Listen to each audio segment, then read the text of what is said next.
Hello, wonderful friends. I'm Bill, broker and owner of Active Adults Realty, along with my wife, Christine. Happy April.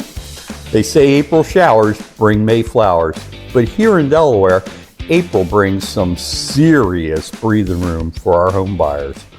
If you've been sitting on the sidelines waiting for the market to make sense, listen to this. We're seeing more inventory than we have in years. In some areas, inventory is up nearly 20%.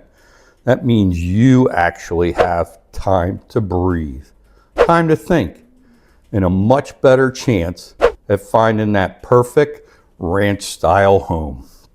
Now, let's talk about the Dover babble. I know we've been watching the senior property tax credit.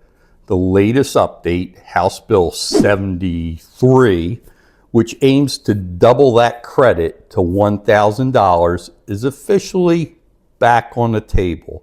So we shall see for the 26th tax year.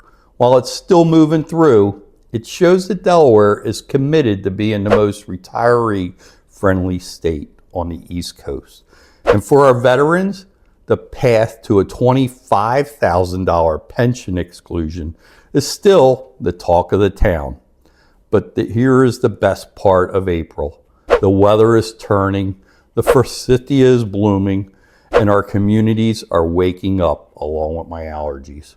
From the golf course at Heritage Shores to the walking trails at Bayberry, now is the time to see how these neighborhoods truly feel. You don't have to navigate the string market alone. Our agents at Active Adults Realty are experts at the soft touch. We handle the heavy lifting so you can focus on the fun stuff. So if you're ready to stop dreaming and start blooming, let's have a friendly, no pressure chat. I'm Bill, and my team is ready to welcome you home. Happy April, and talk next month. Bye.